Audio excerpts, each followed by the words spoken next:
huwag yung makakapiglas. Ganun po. Kasi pagka nakapiglas ang pasyente, pwedeng tamaan yung isang nakahawak. Kasi yung isa, So, wag yung bitaw. ang tendency niya, yung nakahawak dito, ayun ang pwede niya. Bakit tinatali yung pasyente o physical restraint? Bakit daw? Sa isang reason, may isa pa eh. Para masecure. Para hindi siya ma-injure mismo. Yes.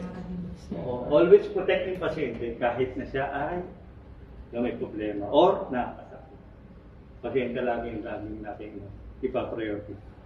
Ganun. Tapos ang pag-restrain, ano yan, in-order niya ng doktor. Mhm. So, kumbaga hindi kikilos yung nurse unless walang order yung doktor. So, kailangan yun nga, may order muna bago i-perform yung restraint.